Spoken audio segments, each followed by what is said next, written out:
What's up guys, back into there with another reaction to the Berserk manga. This time I'll be reacting to volume 9, chapters 1 and 2 of whatever we'll be starting off with today.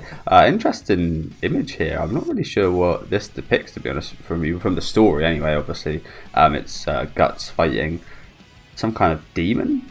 It's got very demonish eyes, but it's very human shaped, so yeah, I'm not 100% sure what we're going to be expecting for today. Last volume was one of my favourite volumes out of the whole kind of set at the minute, though. There was so many awesome moments, again, especially in the kind of character development manner. There was some pretty decent action stuff at the start, but again, don't really care too much for the kind of army fights and such.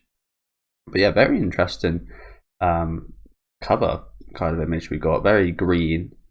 Makes me believe it's in the woods. Maybe this is where we see Skull Knight. I've mentioned this before, the only chapter I've read from this point forward is the one with Skull Knight in, as that was kind of missing from the anime, and then my friend Mega Turtles let me know to read that during that period. But very faint Berserk logo here. Why do they make that so faint, by the way? Almost like impossible to see on a computer screen. Obviously it's not intended for computer screens, but here we go, volume 9. Yeah, let me know what you guys thought about these volumes. Well, this volume and the first couple of chapters down in the comment section. Make sure to leave a like on this video if you guys did like this video, and subscribe to the channel if you do want to keep up to date with these reactions as well. Very sad picture of Griffith right here. This is where the kind of descent into darkness goes, isn't it? So yeah, we're going to be doing Night of Skeleton, which leads me to believe that this is probably the chapter I've already read, and then Start of the Everlasting Night. And yeah, from that point forward, after we meet Skull Knight for the first time, I'm again completely blind on the manga. I have been pretty much the whole way through. Again, I've only just read a few chapters here and there of chapters that the anime missed out on, which I think was like about 4 or 5 in total. And yes, I remember seeing this artwork. So yeah, this is the chapter we do meet Skull Knight.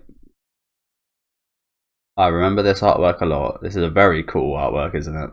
Funny enough, I don't really see too many skull artworks looking like this. You see a lot of it, especially as a horror fan and an anime fan as well. You see a lot of skulls, especially lately. Don't know why lately, but in the weekly anime, I've been seeing a lot of skulls. Yeah, you see a lot, and I've never quite seen one designed as this. This one's quite simple, but it's good simple, if you know what I'm saying. There's not too much. Usually there's like a whole bouquet of like flowers and thorns and excess stuff around the skeleton, but this one's just nice, plain and simple. It's got the behelit coming out of it, and just a couple of layers of thorns and a rose, as well as probably Skull Knight's face. Again, simple is more a lot of the cases for me. Less is more is actually a saying, isn't it? But simple is more as well. Night of Skeleton. Let's go. And I mentioned as well in my reaction videos that this was actually one of my favourite pieces of Berserk up until that point, throughout the anime, manga, movies. Reading this chapter was one of my favourites because it gave me so much more to Guts. We didn't really get too much of a kind of character deep dive in the anime for Guts until the kind of end with the Eclipse stuff. But this was one big chapter for me of actually realizing who he is and seeing his thoughts on the Band of the Hawk and such. We'll get to that when we get to it. But yeah, we're out in the wilderness. Scary looking owls.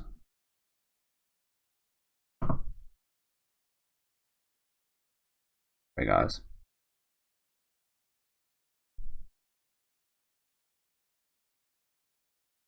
Owl just watching him.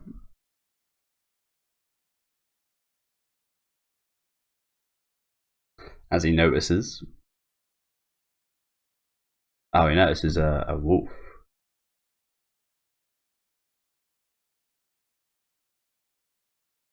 Or a fox? Again, I'm not 100%. I think from the tail it looks more like a wolf, but again, I'm not really sure.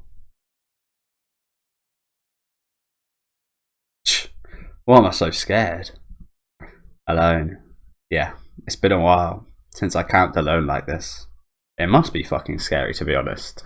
Like, especially during this time period, being by yourself in the woods is scary no matter what time period you're in, but especially during this kind of dark age. When I think about it, I haven't truly been alone once for these 3 years. I'd forgotten. This sense of unease unless my sword's right next to me. I'd forgotten that the night was this vast and this deep. That really is a showing panel right here, isn't it? Do you reckon the author had to literally black this? Probably. I think he literally had to black this all out himself. It's quite funny, isn't it? You'd think nowadays you could just click on paint. It'll be filled in. Of course, I could have avoided nights like this back then. I never even thought to try. Damn, that is one sad image of guts right there, isn't it?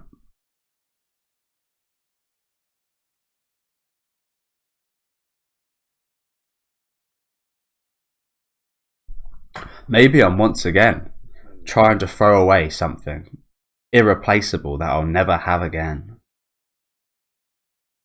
Damn. You do think of it like this, it is awful, like awfully sad, isn't it? That it's too late now. He's already thrown it away. Like, thrown it away is a bad term because he's gone for his dream. If you know what I'm saying, like, done the right thing in my opinion. Whatever choice he made to stay, to go and follow his dream, he made the right choice. But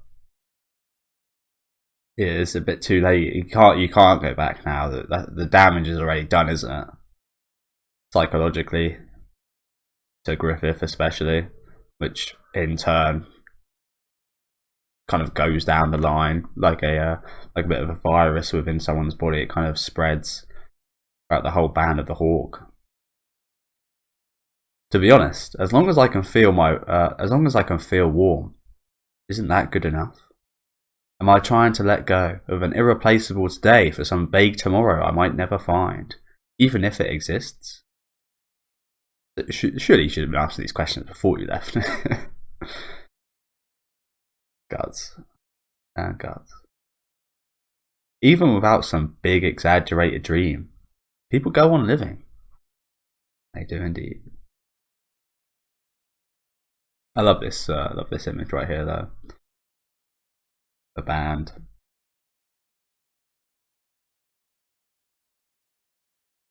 In the first place, I got this idea in my head from hearing Griffith's words. If I hadn't. So, can I say I've set out on my own will? After all, you can never become Griffith. That's not today anymore. It's yesterday. Does bring up some good points here, doesn't it? Did you really set out with your own will? You did, but you got that from Griffith, if you know what I'm saying. You took inspiration from Griffith. I wouldn't say like it was Griffith's will. Obviously, it wasn't Griffith's will for this to happen, but Griffith's will is his own dream, so I guess he kind of thinks he might be stealing that. It's like Corker said, you can never become Griffith. Oh, here he comes. Again, I love Skull Knight. He's so ambiguous. Like I've said plenty of times, though, I'm a big horror fan, so I'm plenty a fan of ambiguous characters. There's a steam comes from the forest, and a big shadow behind him with glowing eyes. Guts grabs his sword, and there's no one there.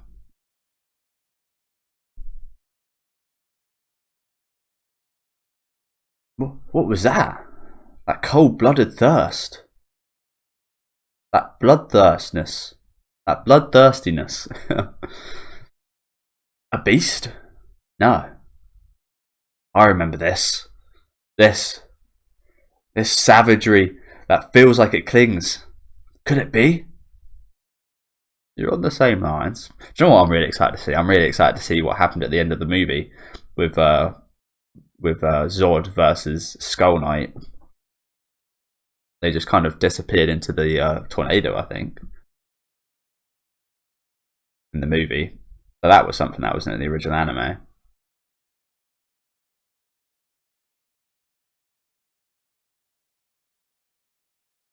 Now look at that looming figure. It blindsided me that easily. I couldn't even react. I can't move. If I move, that's when. Jeez, man. The pure fear on Guts right now. You hardly ever see him like this. But you know it's a big deal when you do. I'll be killed.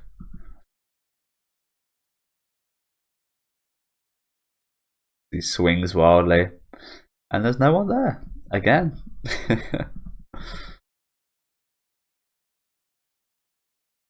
Jesus Christ. Oh, Guts. Look at this face. Again, you never want to be alone in the woods at night. No matter if there's Skull Knights walking about or not. It's a dangerous place to be. A dangerous place to be. And the steam is still kind of emitting itself, and there he is.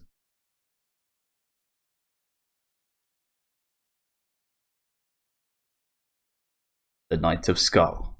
It just looks so cool as well. Like I said, I've said this in the movies as well, it's not a complex, it's complex to an extent, but it's such a simple design.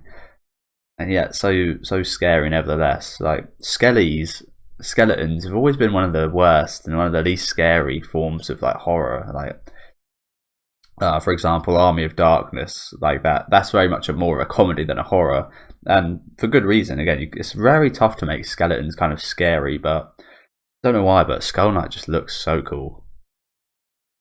Just because they've kind of kept it to the essence of a Skull Knight, rather than all this kind of flamboyance. Jeez, my dude, look how cool he looks.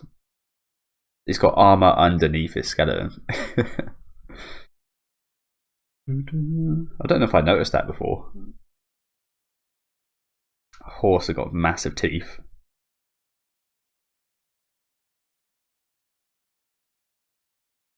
And there's the rose and thorns that we see. Is that like his logo then, do you reckon? Mr. Skull Knight? We had some interesting stuff about him in the movie as well, didn't we? With his backstory even. Hopefully we get that again in the manga. But yeah, we actually got a really cool backstory for him. I can't exactly remember it, but he used to be this kind of ruthless warrior, didn't he? Almost like a Guts type warrior. Might be why he's helping him. Again, we don't really know. It's quite ambiguous still, but I just think he looks cool as hell, doesn't he? Impossible. I'm sure he was right behind me. I've never misread an enemy's presence once. I could have sworn he was trying to bring his sword down on me. Zod?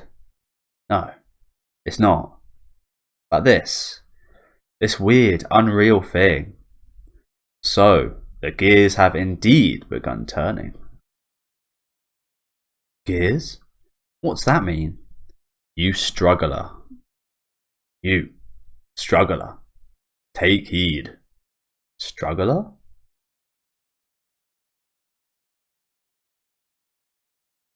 "1 year hence shall be the time of the eclipse. And you and your friends, those yet unseen of the flesh, of the fleshless flesh." Sorry, I'm gonna start this again. Yeah, I'm just taking a bit back by the design. It's got a little naked vampire here as well.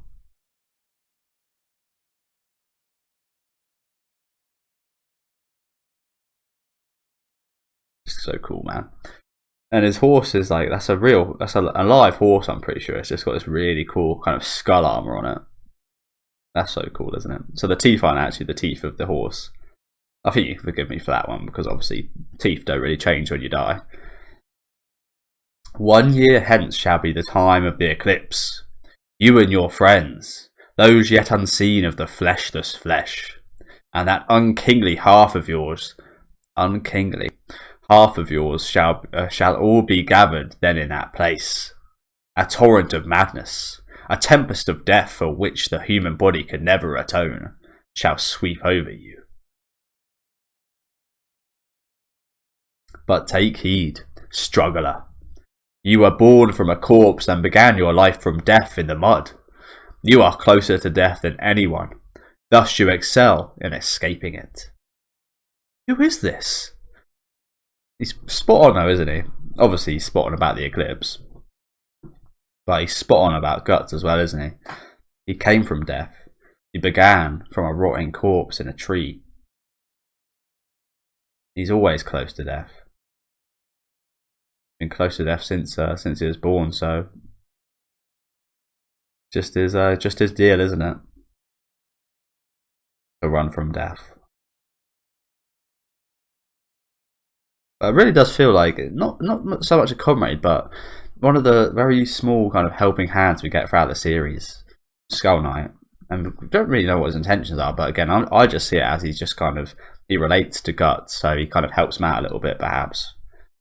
Again, he could have his own kind of evil intentions. He could have his own protagonist-like intentions. Like I said, I don't think it's either. I think again, he's a man of his own kind of will, isn't he? But we know that he has had differences might be an interesting word. Differences with the God Hand, so it would make sense that he'd want to help someone who's also against them. But yeah, still, that's for later on. I think that's for after the content that I've already kind of covered. Hopefully, anyway. I think I have heard from people that are up to date on Berserk that Skull Knight is still a very ambiguous character. So maybe we'll never get those answers. I won't be too mad if we don't. Again, it's quite fun kind of theorizing about it, isn't it? Struggle, contend, wriggle. That alone is the sword of one who confronts death. Never forget this. Who the hell are you? How do you know about me? In the abyss of despair, only he who stands up with broken sword in hand. Perhaps. ...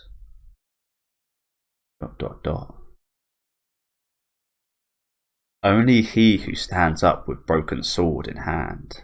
Perhaps. What was he about to say there?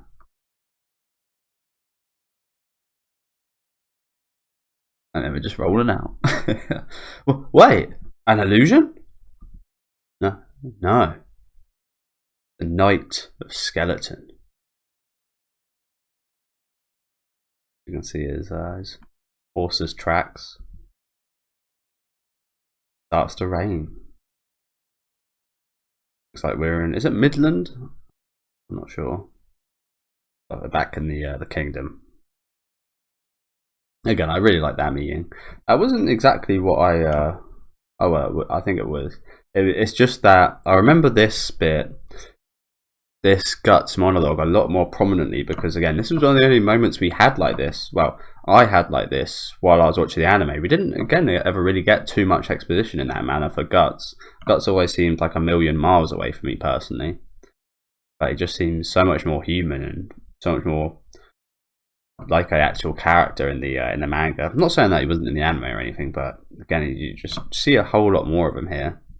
You understand him more.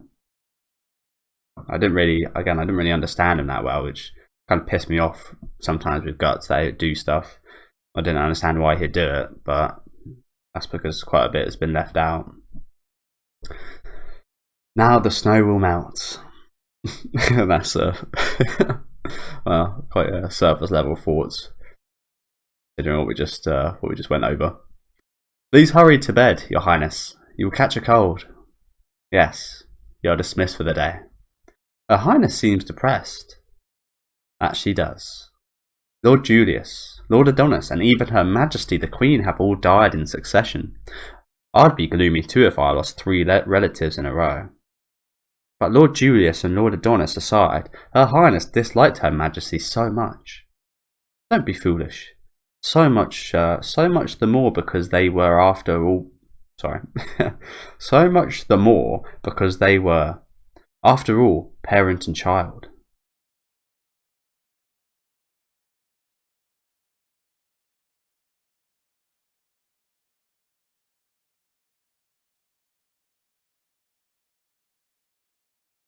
That's it?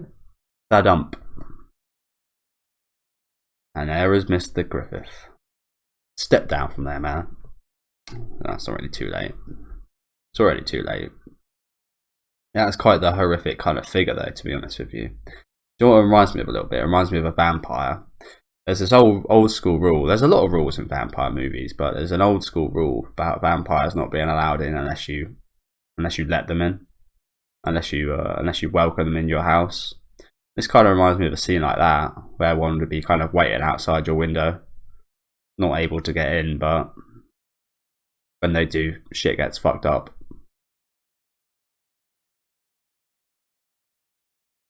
Yeah, look how depressed he looks as well. Eh? So yeah, I'm not looking forward to this this next chapter then. Very much not. Eh? Eh? Is something the matter? It's nothing. Go. Lord Griffith? What in the world are you doing? In the rain? And at this hour? Good evening, Princess Charlotte. It would cause terrible uproar if it were an unknown gentleman. If an unknown gentleman had entered the palace alone this late. If anyone were to see you. Therefore, if Her Highness doesn't object, would she permit me to enter her room? If someone were to see me now, it would inflict damage upon your honour. Besides, it's rather difficult to keep one's balance out here. Hey, yes. Of course, come in. Your pardon? Oh dear. What would have happened if she would have said no there? Who knows? He could have just gone away, perhaps. That could have been a possibility, but who knows? Forgive me for dipping so much water into ladies' chambers, and for my impoliteness in visiting so late.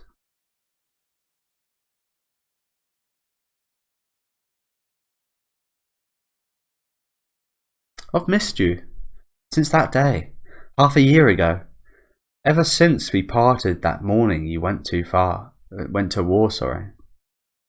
I've been so scared. Ever since that day you left. I'd waken up many times breathless from nightmares that you had died on the battlefield.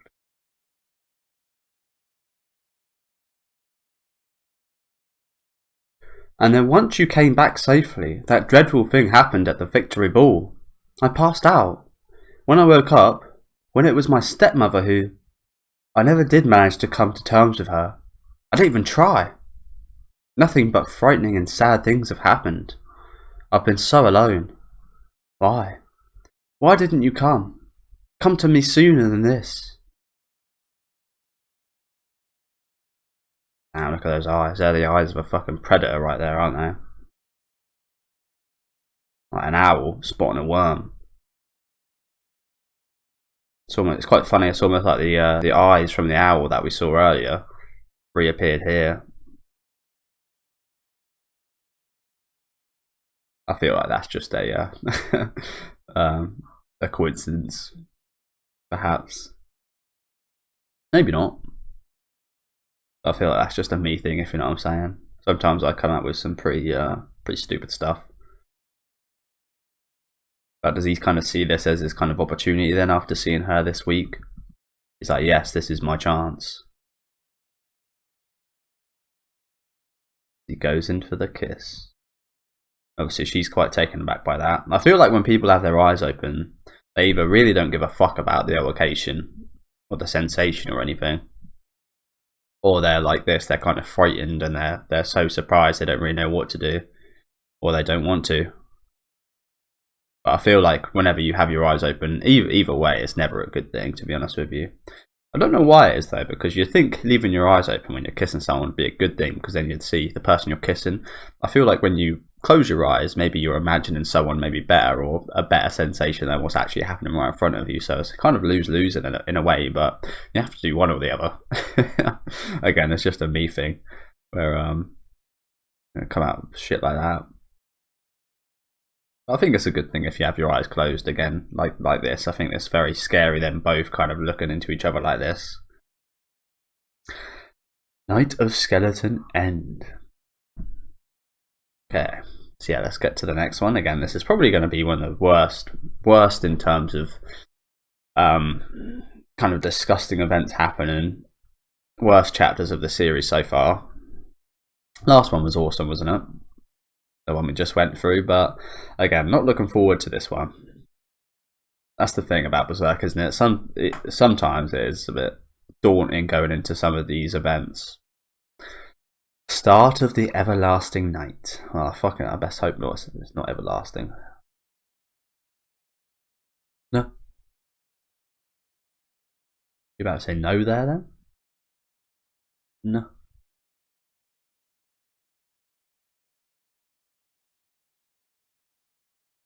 Take a break and go at it again.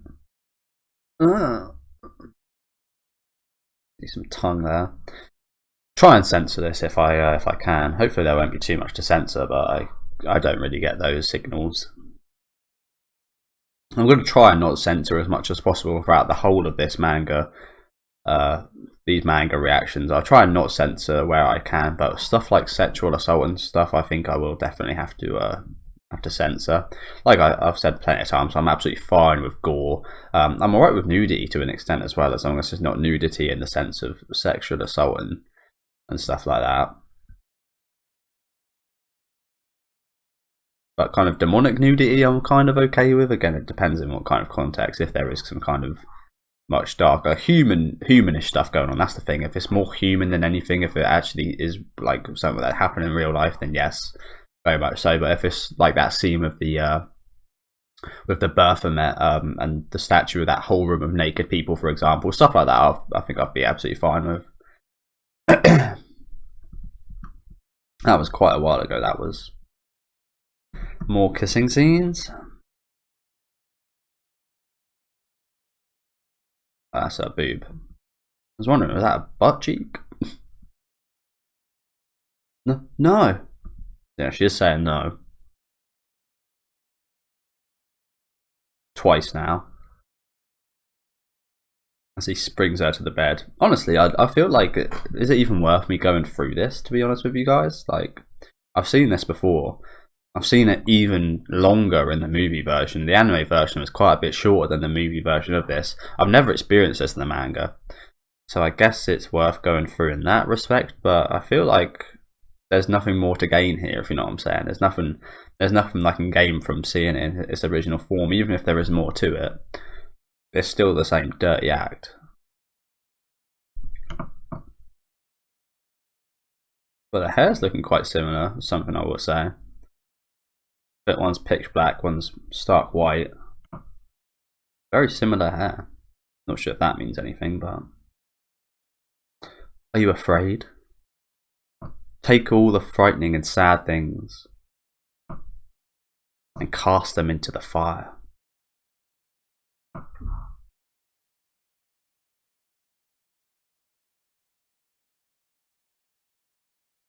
It sure is raining. Have you guys seen Griffith? I feel a fluke, I tell ya. A fluke. I say no good. I say no good. Isn't that right? Say it so, little Ricker. That's probably the worst voice you've ever heard. Say it ain't so, little Ricker.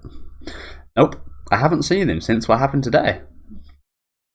Casca looking fucking empty inside.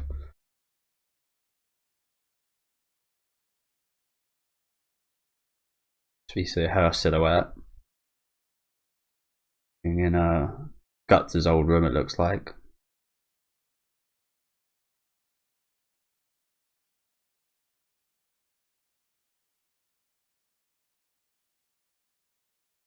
Damn. Now she's clinging on to his sword, just like he does. It's quite sad, isn't it? Alright, back to this. Again, I feel like I'm just not going to take my time and I'm just going to read. You believe that, don't you? Take care.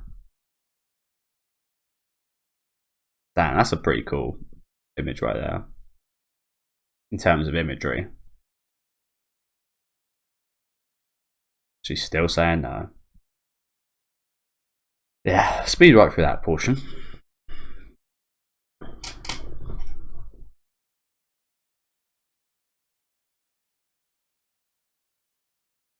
Casca's sad alone in her room. Not even worried one bit about where Griffith is or what he's doing. As the maid comes up for inspection, she looks through the peephole. Well, the keyhole. The peephole.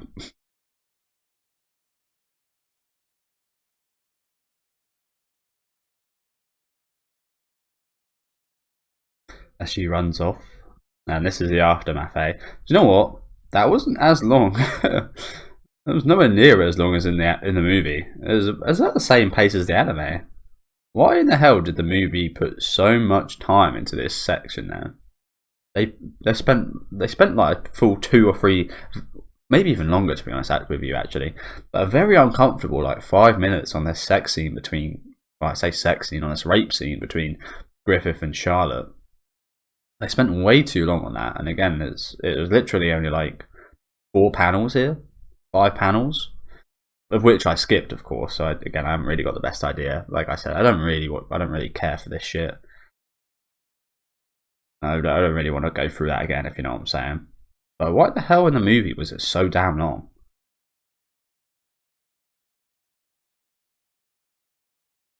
As Griffith goes back to that cut he gave himself. You've done it again. Another pain. Another brutal act. This time not upon you, but done by you. The same act as what happened to you then, which I think is why he's calling at himself like that.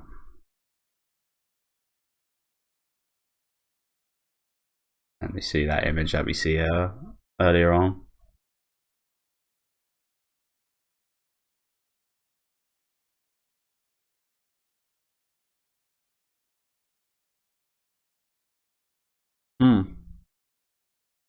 Lord Griffith?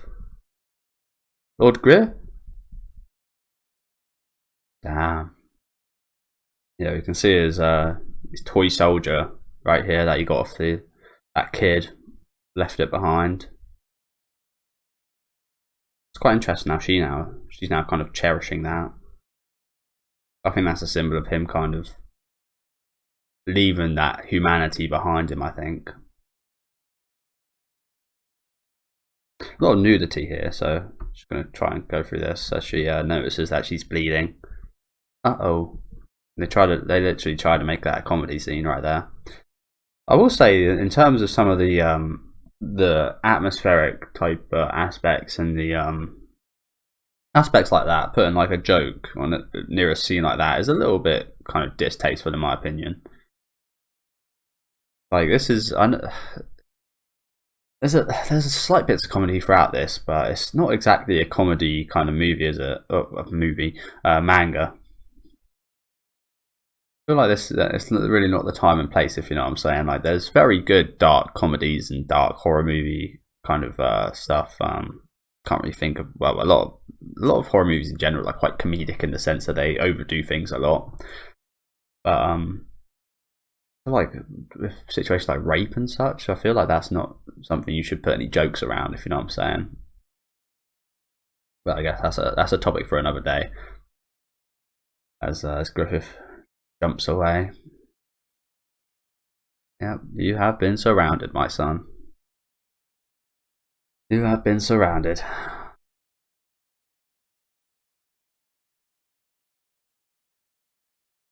Well. If it isn't His Excellency, the future White Phoenix General. Why on earth is the White Hawk sneaking out of the palace at this hour? Right, my sword. No doubt, the details will be determined without haste later. Circumstances pending, you may have committed treason against Midland's royal house. Take him away.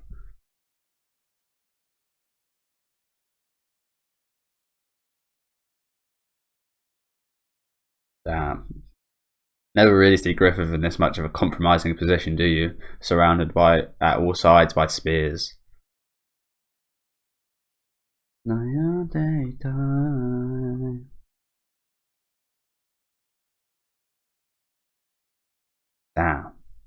You know what, I love this right here. It almost alludes to his fate as well a little bit. With him kind of shackled up, helmet on, imprisoned. Again, very simple this. So much more simple than the panel above, which is the same thing, but again, it's just a little bit more effective right here. Like I said, sometimes less is more. I beg you, wait, your majesty. In any case, this is the word of any inexperienced court lady. Perhaps she mistook what she saw in the dark to suspect her highness based on that. Silence! Damn, he looks pissed, doesn't he? No eyeballs. Got that Attack on Titan eyeball thing going on. from Mappa. As he opens the doors. Father! Whatever is the matter, coming here so early? Even if you are my father, you should never just barge into an adolescent girl's room without permission. How thoughtless. Please depart. Oh, it must be disgusting seeing liquid like that. Yep. And there are his eyeballs. Some shaggy eyebrows, hasn't he? I say that I've got an interesting kind of eyebrow thing going on my left one. Like this half part here, likes going over to the other side, whereas it kind of flows the other way. I'm not one to talk, is what I'm trying to say there. ... Father? Don't!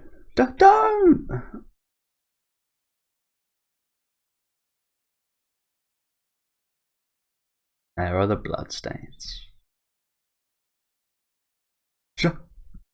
Charlotte! And no expression on Griffith's face.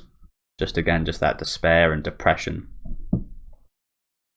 But in a way that there's nothing, if you know what I'm saying. Just like a blank slate almost, like nothing. Start of the everlasting night. End. Do you know what? That wasn't as bad as I thought it was going to be honest with you. Don't get me wrong, it was still a horrible thing. I think, obviously, because I skipped over quite a bit of it, I still saw some of the images, of course. But because I skipped over it quite quickly, it wasn't that bad. And it wasn't actually as long as I thought it was going to be as well. Like I mentioned, judging by the movie, by the length of the scene in the movie, I thought that was a bit more faithful to the manga. I thought that would have been a bit more faithful to the manga in terms of it being a longer event than it was in the original anime, but it was actually about as long as it was in the original anime, if not maybe even shorter, because again it was about 5 or 6 pages, about 20 panels or so. So yeah, it was actually not quite as disastrous as I thought it was going to be, but still absolutely disgusting. Looking forward to seeing what we got next time. Now this is kind of almost the worst of it's gone. There's still another bad event coming up in the eclipse with Casca, but that is almost like the worst of it gone now, isn't it? Yeah, really good first chapter here today. Again, second one was good as well, but like I said, I don't really care too much for reading that again. Read it once and you're fine. There seems to be a lot of singular chapters in this volume, doesn't there? But yeah, next time we'll be reacting to the Fallen Hawk and Demise of a Dream, so that should be really awesome. Wondering when the eclipse is going to happen, do you think? Not in this, probably not in this volume. I don't reckon. Fugitives, fighter, comrade in arms, confession. Yeah, I feel like it probably won't happen in this volume. But again, looking forward to the coming chapters. Like I said, this one here is one of my absolute favourite pieces of Berserk we've had, just because of Skull Knight and this is my first good kind of real impressions of Guts from months ago. So I'm always going to have a kind of spot for this chapter. Again, I really fucking love this artwork, by the way.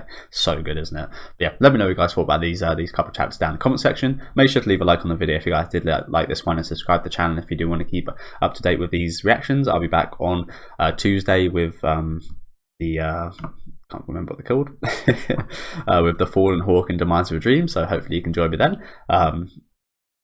Yeah, they're wrapped around the same length. Yeah, hopefully you join me then, and have a good rest of your day, guys.